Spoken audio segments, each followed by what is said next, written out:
It's 2:47 in the morning. You're lying in bed, staring at the ceiling, watching shadows move across the room. Your mind won't quiet down. Your body feels tired, but sleep just won't come. You've tried counting sheep, drinking warm milk, even rearranging your pillows for the third time tonight. Sound familiar? If you're nodding your head right now, I want you to know something important. You are not alone. And more importantly, this isn't something you just have to accept as a normal part of getting older. Welcome back to our channel. I'm so glad you're here today, because we're going to talk about something that affects nearly half of all adults over 55 sleep problems.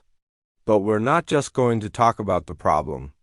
We're going to explore real, practical solutions that go far beyond the old advice of counting sheep. Whether you're struggling to fall asleep, waking up multiple times during the night, or waking up too early and can't get back to sleep, this video is for you. We're going to dive deep into why sleep changes as we age, and most importantly, what you can actually do about it. So grab a cup of tea, get comfortable, and let's talk about getting you the restful sleep you deserve. Let me share some eye-opening information with you. According to recent research published in 2025, approximately 45% of older adults living in the community, that means people like you and me, living in our homes, experience significant sleep disturbances. That's nearly 1 out of every 2 people. But here's what's even more concerning. About 50% of people over the age of 55 have difficulty not just falling asleep, but maintaining a good night's rest. And when researchers dig deeper, they find that up to 75% of older adults experience symptoms of insomnia at some point. Now, I'm sharing these numbers not to alarm you, but to help you understand that if you're struggling with sleep, you're absolutely not imagining it. This is a real, documented issue that affects millions of people in your age group. And the good news is that because it's so common, researchers have spent years studying it and finding solutions that actually work. The truth is, sleep problems aren't just about feeling tired the next day. Poor sleep affects everything: your mood, your memory, your ability to enjoy activities with family and friends, even your physical health. Studies show that older adults with sleep disturbances are more likely to experience depression, have difficulty managing chronic conditions like high blood pressure and diabetes, and even face a higher risk of falls. But that's what I want you to remember. Just because sleep problems are common doesn't mean they're inevitable. And they certainly don't mean there's nothing you can do about them. Throughout this video, we're going to explore proven strategies that can transform your nights and, as a result, your days.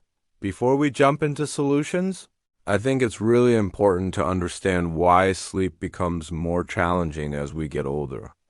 When you understand what's happening in your body, the solutions make so much more sense. First, let's talk about something called your circadian rhythm. Think of this as your body's internal clock, the system that tells you when to feel sleepy and when to feel alert. As we age, this internal clock undergoes some changes.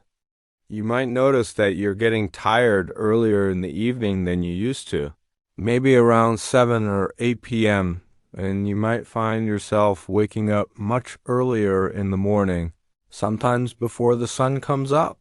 This shift in your circadian rhythm is completely natural. It's happening because your body produces less of a hormone called melatonin as you age. Melatonin is often called the sleep hormone because it helps signal to your body that it's time to sleep. When you have less of it, that signal isn't as strong. Second, the actual structure of your sleep changes. Sleep happens in cycles, and these cycles include different stages, some lighter, some deeper. As we age, we tend to spend less time in the deepest stages of sleep, which is that really restorative sleep where your body does important repair work. Instead, we spend more time in lighter sleep stages, which means we're more easily awakened by things like a car passing by outside, our partner moving in bed, or even just needing to use the bathroom. And speaking of the bathroom, let's address the elephant in the room. Nighttime bathroom trips become more frequent for many older adults. For men, this is often related to prostate changes. For women, it can be related to pelvic floor changes or hormonal shifts after menopause. This condition, called nocturia, can interrupt your sleep multiple times per night. Third, and this is really important, many health conditions that become more common with age can directly interfere with sleep. Arthritis pain can make it hard to find a comfortable position. Heartburn or acid reflux can worsen when you lie flat. Chronic obstructive pulmonary disease or heart conditions can cause breathing difficulties that disrupt sleep. And medications, while they're helping manage these conditions, can sometimes have side effects that affect sleep quality. The research shows that conditions like hypertension, coronary heart disease, chronic obstructive pulmonary disease, and depression are all significant risk factors for sleep disturbances in older adults. If you have one or more of these conditions, you're more likely to experience sleep problems. Now, you might be thinking, okay, I understand why I'm not sleeping well, but does it really matter that much? Can I just push through and function on less sleep? I'm going to be completely honest with you. The impact of poor sleep goes far beyond just feeling tired. And understanding these impacts is crucial because it motivates us to actually do something about our sleep problems. Rather than just accepting them, let's start with your brain. When you don't get adequate sleep, your cognitive function suffers. This means your memory isn't as sharp, you might forget where you put your keys, miss appointments, or have trouble following conversations. Your concentration and focus decline, making it harder to read a book, watch a program you enjoy, or manage your daily tasks. And your reaction time slows down, which can be particularly dangerous if you're driving. But there's more.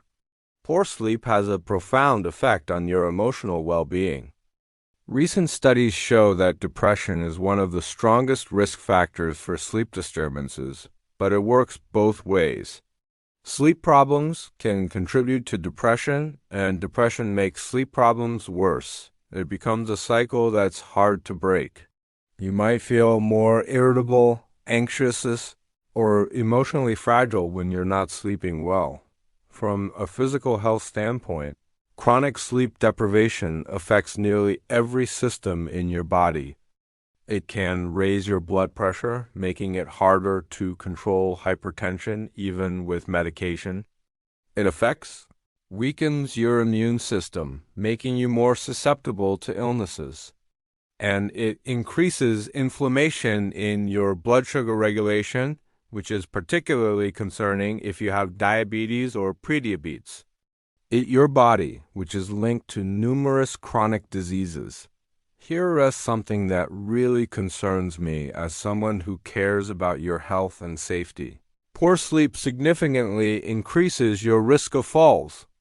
When you're sleep deprived, your balance is affected, your coordination suffers, and your judgment about what's safe isn't as good. For older adults, a fall can be life-changing, potentially leading to fractures, hospitalization, or loss of independence. And let's talk about something that touches the heart, your relationships and quality of life. When you're exhausted from poor sleep, you're less likely to want to spend time with family and friends. You might cancel plans, skip social activities, or just not have the energy to engage in hobbies you once loved. Recent research found that poor social support and poor family relationships are actually risk factors for sleep disturbances, creating another vicious cycle. Now, I've painted a pretty serious picture here, and I've done that deliberately, not to scare you, but to help you understand that improving your sleep isn't a luxury, it's essential for your health, happiness, and quality of life. The good news is that nearly every one of these negative effects can be improved or even reversed when you start getting better sleep. And that's exactly what we're going to help you do. Before we get into the solutions, and trust me, we have many practical strategies coming your way. I want to help you understand what good sleep actually looks like. Because if you know what you're aiming for, you're more likely to achieve it. First, let's talk about how much sleep you actually need. There's a common myth that older adults need less sleep. That's not true. The National Sleep Foundation recommends that adults age 65 and older get 7 to 8 hours of sleep per night. You might need slightly less or slightly more. Everyone is a bit different, but 7 to 8 hours is the target range. Now, good sleep isn't just about quantity, it's about quality. What does quality sleep look like?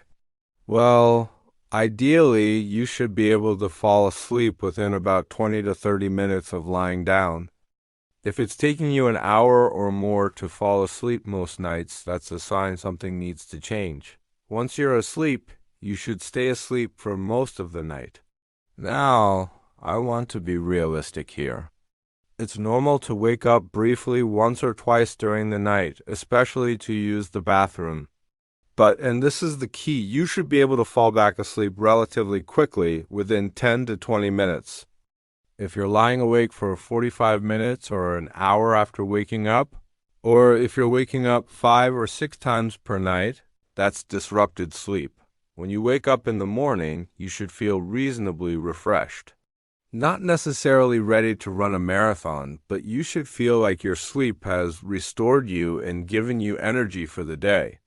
If you're waking up feeling just as exhausted as when you went to bed, your sleep quality needs attention. Here is something important to understand. Your sleep happens in cycles that last about 90 minutes each. During each cycle, you move through different stages, from light sleep to deep sleep to REM sleep, which is when you dream. You typically go through 4 to 6 of these cycles per night. As I mentioned earlier, aging affects these cycles. You spend less time in deep sleep and more in light sleep. But here's the thing. You can't force your body to spend more time in deep sleep just by trying harder or sleeping longer. What you can do is create the optimal conditions for sleep and remove the obstacles that are preventing good sleep. And that's exactly what our strategies will help you do. All right, now we're getting to the part you've been waiting for, the solutions.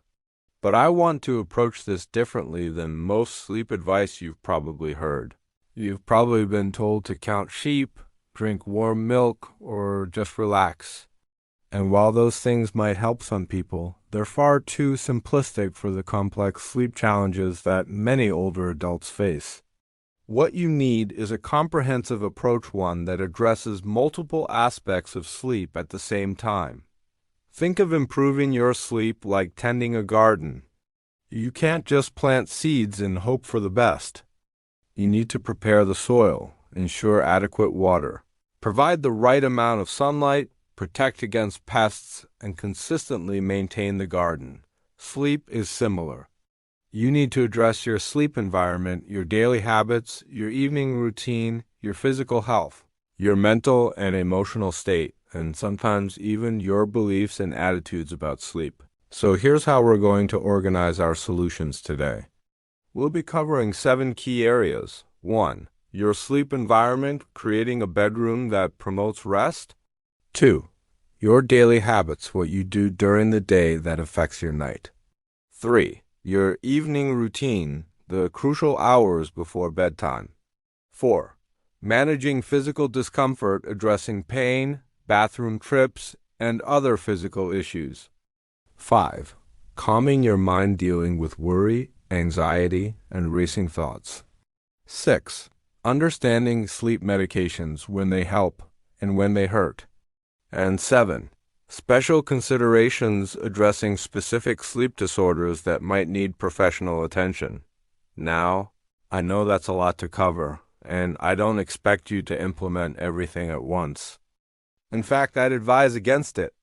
What I want you to do is listen through all these strategies, maybe take a few notes. And then pick 2 or 3 things that resonate with you, things that seem doable given your current situation. Start there. Get those habits established.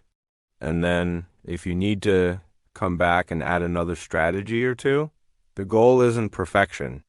The goal is progress. Even small improvements in your sleep can make a meaningful difference in how you feel and function during the day. Let's start with your bedroom, because this is often the easiest place to make changes that have immediate impact.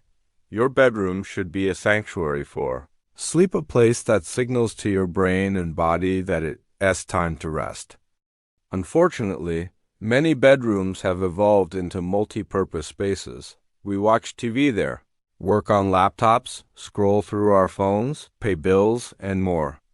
The first principle of good sleep environment is this: your bedroom should be primarily for sleep. Now, let's talk about the specific elements of your sleep environment. Temperature. First up is temperature, and this is more important than most people realize. Your body temperature naturally drops as you prepare for sleep, as part of that circadian rhythm we talked about earlier. When your bedroom is too warm, it interferes with this natural cooling process. The ideal bedroom temperature for sleep is between 60 and 67 degrees Fahrenheit. That's about 15 to 19 degrees Celsius. I know that might sound cool, especially if you're someone who tends to feel cold. But here's the thing. It is much easier to warm yourself up with blankets than to cool down in a hot room. If you share a bed with someone who prefers different temperatures, consider separate blankets so you can each regulate your own comfort. If you don't have air conditioning or it's expensive to run, try these alternatives. Use a fan to circulate air. Open windows in the evening when it's cooler outside. Use breathable cotton sheets instead of synthetic materials.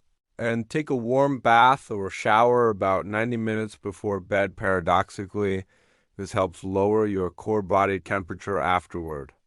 Darkness. Next, let's talk about light. Your brain is exquisitely sensitive to light. Even small amounts of light can suppress melatonin production and signal your brain that it's time to be awake. This is especially true for blue light, which comes from electronic devices, LED bulbs, and even street lights coming through your window. Your bedroom should be dark, really dark. Ideally so dark that you can't see your hand in front of your face. Here's how to achieve this. Invest in blackout curtains or blinds. Cover or remove any electronic devices with LED displays. That means alarm clocks with bright displays, phone chargers with indicator lights, or electronics on standby mode. If you need a nightlight for safety when getting up to use the bathroom, use a red-toned light, which is less disruptive to sleep than white or blue light. If complete darkness makes you anxious or disoriented, that's okay. Use the minimal amount of light you need to feel safe, preferably in a dim red tone, and position it low to the ground rather than at eye level. Sound. Now let's address noise. Some people are very sensitive to sounds during sleep: a dripping faucet, traffic noise, a partner snoring, or even the house settling can wake them up. Others can sleep through a thunderstorm. If you're sensitive to noise, there are several effective solutions. White noise machines create a consistent sound that masks disruptive noises. Think of it like a sound blanket that covers up the unpredictable sounds that might wake you. You can also use a simple fan, which provides both white noise and air circulation.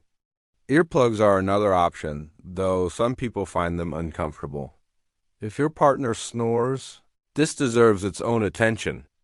Snoring isn't just annoying, it can be a sign of sleep apnea, a serious condition where breathing stops and starts during sleep. We'll talk more about that later. In the meantime, encourage your partner to sleep on their side rather than their back, and consider having them evaluated by a doctor. Your mattress and pillows. Now let's talk about what you're sleeping on. Your mattress and pillows are investments in your health. If your mattress is more than 8 to 10 years old, or if you wake up with aches and pains that weren't there when you went to bed, it's time to consider a replacement. The best mattress isn't necessarily the most expensive one. It's the one that properly supports your body. As a general rule, side sleepers often do better with a slightly softer mattress that cushions the shoulders and hips. Back sleepers typically need medium firm support. And stomach sleepers, though this isn't the ideal sleep position, usually need a firmer mattress to prevent the lower back from sagging. Your pillow should keep your head and neck aligned with your spine. If you sleep on your side, you need a thicker pillow to fill the space between your shoulder and head. Back sleepers need a thinner pillow. And if you sleep on your stomach, you need a very thin pillow, or possibly no pillow at all under your head, though you might place one under your pelvis to reduce back strain. I know that buying a new mattress is a significant expense. If that's not possible right now, consider a mattress topper, which can provide additional comfort at a fraction of the cost. And remember, many mattress companies offer trial periods so you can test the mattress at home before committing. Managing bedroom clutter. One final element of your sleep environment that's often overlooked is clutter. A bedroom filled with piles of papers, laundry, or other items can create visual stress and remind you of tasks left undone. Your bedroom should feel like a peaceful retreat, not a storage space or office. Take a few minutes this week to remove items that don't belong in your bedroom. Clear surfaces, put away clothes, and create a sense of order. You don't need to achieve perfection. Just create a space that feels calm and inviting. Now let's move beyond your bedroom to talk about what you do during the day. You might be surprised to learn that how you spend your waking hours has an enormous impact on how well you sleep at night. Morning light exposure. Here are something that might surprise you. One of the most powerful things you can do for your sleep happens first thing in the morning. Getting exposure to bright natural light within the first hour of waking helps set your circadian rhythm, that internal clock we discussed earlier. Natural sunlight is incredibly bright compared to indoor lighting, even on a cloudy day. This bright light signals to your brain that it's daytime, which helps you feel alert during the day and sleepy at night. Try to get at least 15 to 30 minutes of natural light exposure in the morning. This could be as simple as having your coffee near a sunny window, taking a morning walk, or sitting outside while you read the newspaper. If you live in an area with limited sunlight, especially during winter months, you might consider a light therapy box. These devices produce bright light that mimics natural sunlight and can help regulate your sleep-wake cycle. Just be sure to use it in the morning, not in the evening, or it will have the opposite effect. Physical activity. Exercise is one of the most powerful sleep aids available, and it's completely free. Regular physical activity helps you fall asleep faster, spend more time in deep sleep, and wake up less often during the night. Studies consistently show that people who exercise regularly report better sleep quality than those who don't. Now, you don't need to run marathons or join an intense gym program. What matters is regular, moderate activity that you enjoy and can sustain. This might be walking, swimming, gentle yoga, tai chi, gardening, or dancing. Aim for at least 30 minutes most days of the week. Here's an important timing consideration. While exercise is beneficial for sleep, vigorous exercise too close to bedtime can be stimulating and make it harder to fall asleep. Try to finish moderate to vigorous exercise at least 3 to 4 hours before bedtime. However, gentle stretching or relaxing yoga in the evening is perfectly fine and can actually help you wind down. Caffeine awareness. Let's talk about caffeine. Caffeine is a stimulant that blocks adenosine, a chemical in your brain that promotes sleepiness. The effect of caffeine can last much longer than most people realize. The half-life of Caffeine, meaning the time it takes for half of it to leave your system, is about 5 to 6 hours. But for some people, especially older adults whose metabolism may be slower, it can last even longer. If you drink coffee at 3 p.m., by 9 p.m., half of that caffeine is still in your system. By 3 a.m., a quarter of it is still there. And remember, caffeine isn't just in coffee.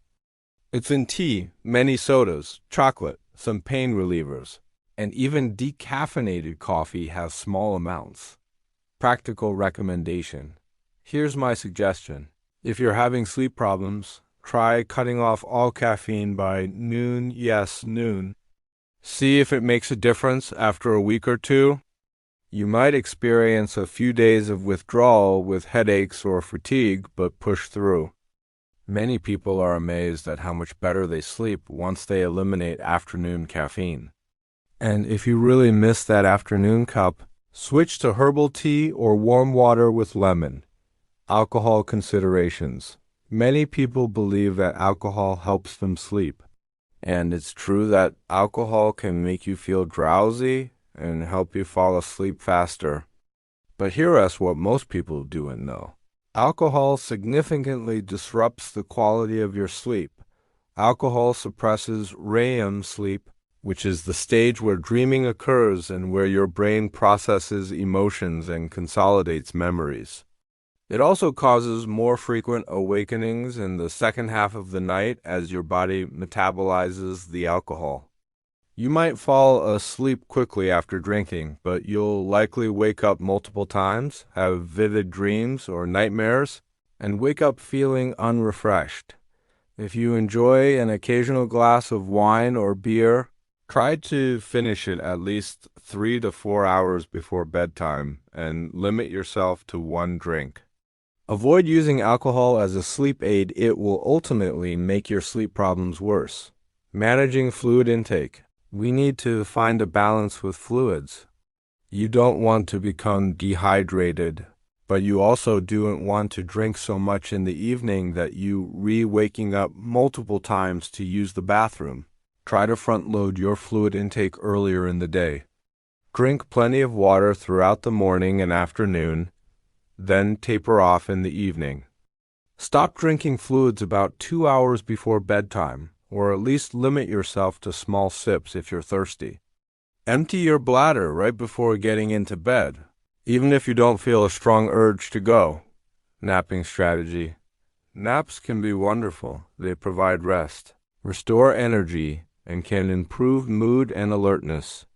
But when it comes to nighttime sleep, naps need to be approached strategically. If you're having trouble sleeping at night, limit naps to 20 to 30 minutes and take them before 3 p.m.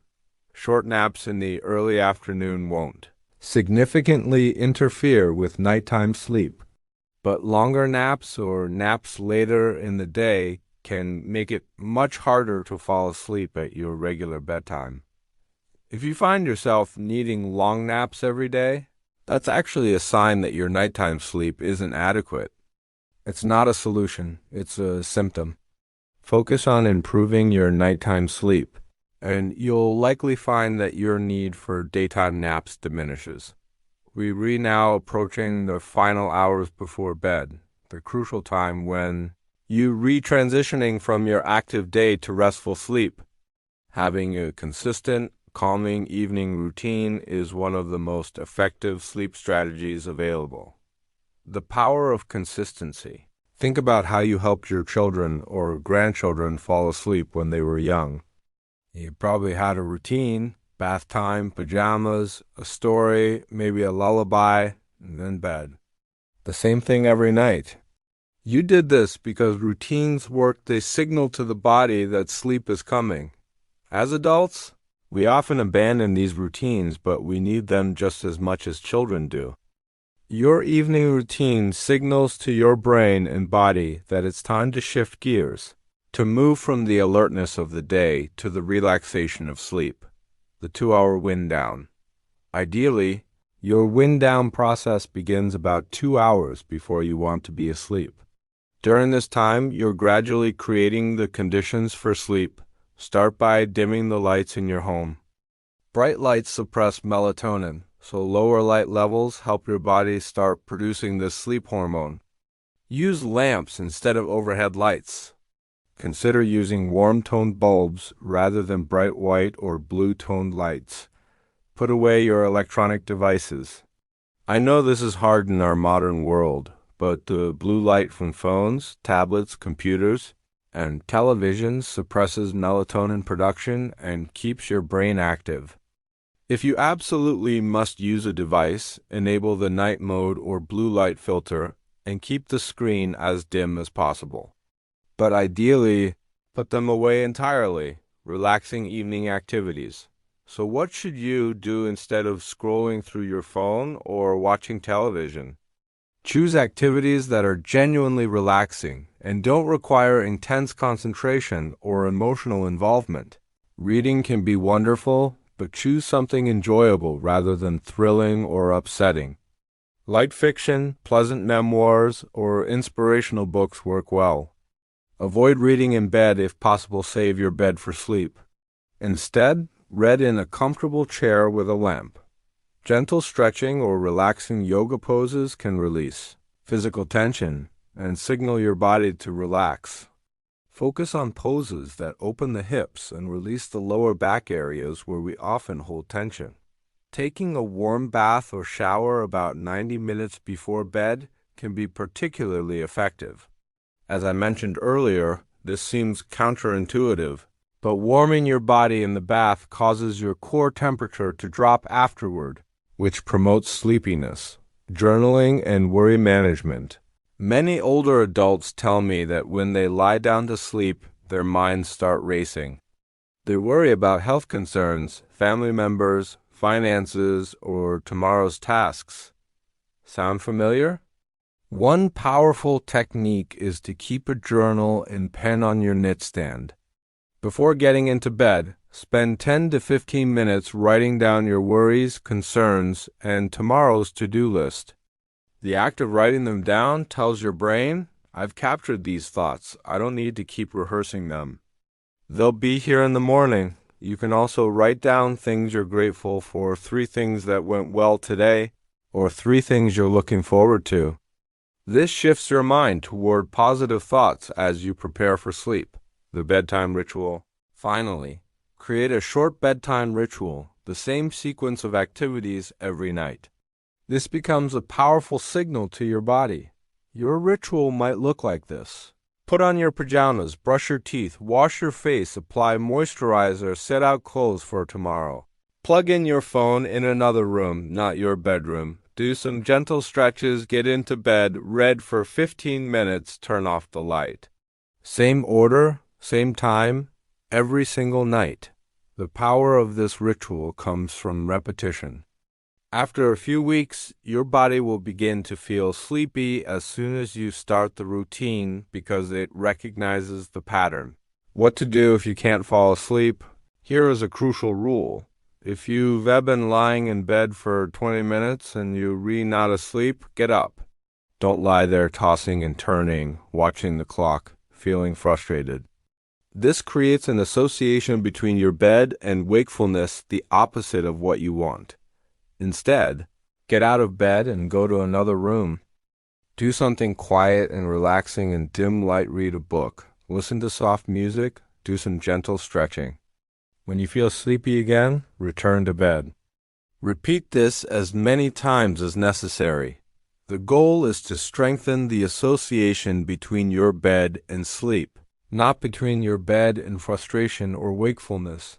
Let's address some of the physical issues that can interfere with sleep, because these are very real obstacles for many older adults. Pain management, chronic pain from arthritis, past injuries, or other conditions can make it extremely difficult to find a comfortable sleeping position. Talk with your doctor about the timing of pain medications. Sometimes taking them closer to bedtime can help you rest more comfortably. Use pillows strategically to support your body.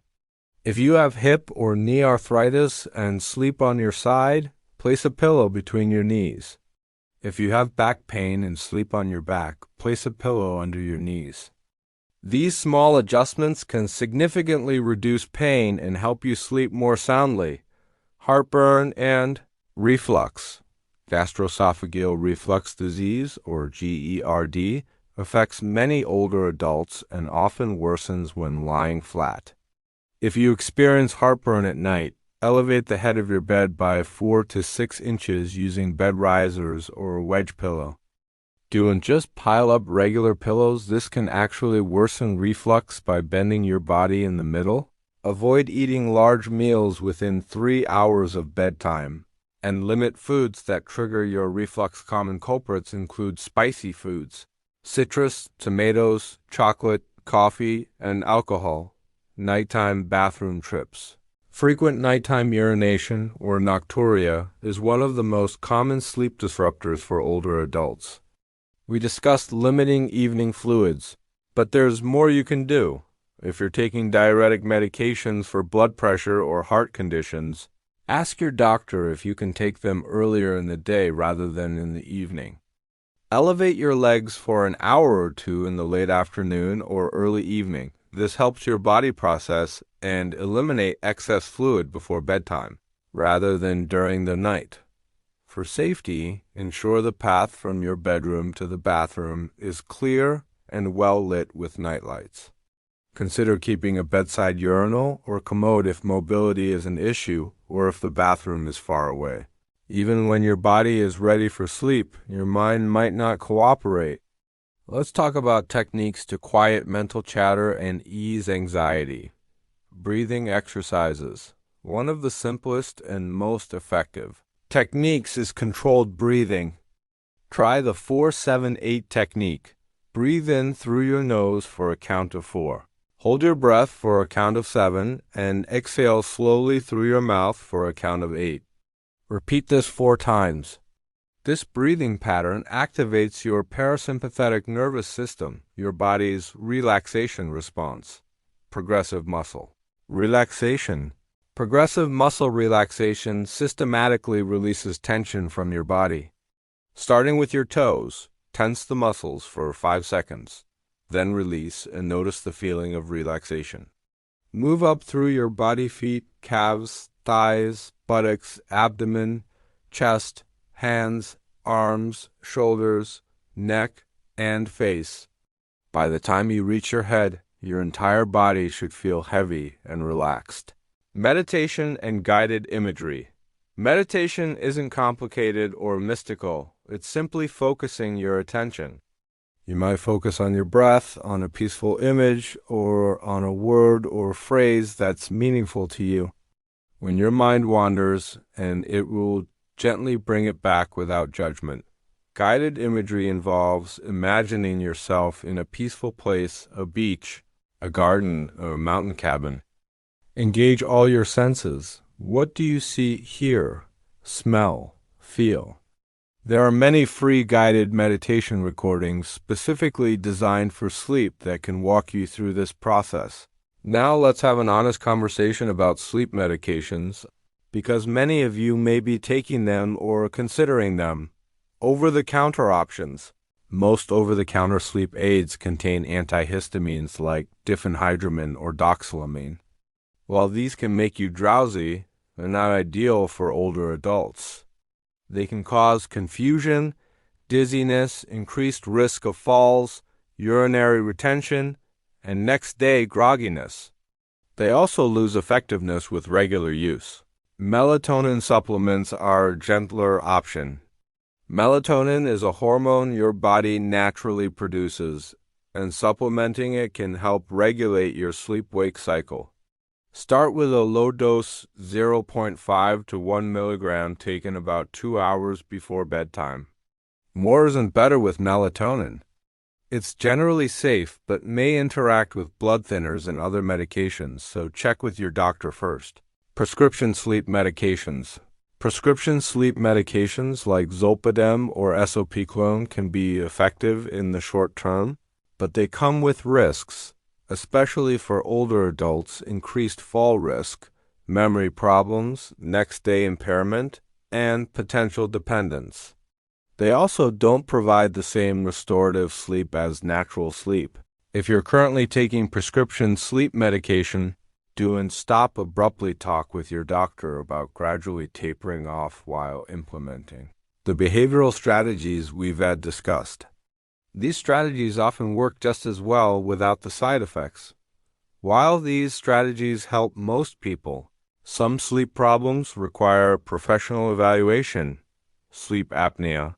Sleep apnea is a condition where you repeatedly stop breathing during sleep. Warning signs include loud snoring, gasping or choking during sleep, excessive daytime sleepiness, morning headaches, and difficulty concentrating. This isn't just a nuisance. Untreated sleep apnea increases your risk of heart disease, stroke, and diabetes. If you or your partner notice these symptoms, talk to your doctor about a sleep study. Restless legs syndrome. Restless leg syndrome causes uncomfortable sensations in your legs, often described as crawling, tingling, or aching that create an irresistible urge to move them. This typically happens in the evening when you're trying to rest. There are effective treatments available, but you need a proper diagnosis. Chronic insomnia. If you've tried these strategies consistently for several weeks and you're still struggling with sleep, consider seeing a sleep specialist. They can evaluate for underlying sleep disorders and may recommend cognitive behavioral therapy for insomnia, or CBTI, which is highly effective and doesn't involve medication. We've covered so much information today, and I want to acknowledge that it might feel overwhelming. But remember what I said at the beginning. You don't need to do everything at once. Small changes, consistently applied, create meaningful results. Start tonight with just 2 or 3 strategies that resonate with you. Maybe you'll start dimming the lights earlier, or establish a simple bedtime routine, or commit to getting morning sunlight. Do those things for 2 weeks and see what happens. Then, if you need additional improvement, add another strategy or 2. Sleep is one of the 3 pillars of health, along with nutrition and physical activity. When you improve your sleep, you improve everything else: your energy, your mood, your ability to manage chronic conditions, your relationships, your safety, and your quality of life. You deserve restful, restorative sleep. Not just an occasional good night, but consistent night after night sleep that allows you to wake up feeling refreshed and ready to enjoy your life. The solutions we've discussed today are within your reach. They require patience and consistency, but they work. If you found this video helpful, please give it a thumbs up and subscribe to our channel so you don't miss future videos about senior health and wellness. And leave a comment below telling me which strategy you're going to try first. I'd love to hear from you and answer any questions. Thank you so much for spending this time with me today. Here's to your best nights ahead. Sleep well, my friends. Don't forget to like, share, and subscribe our channel.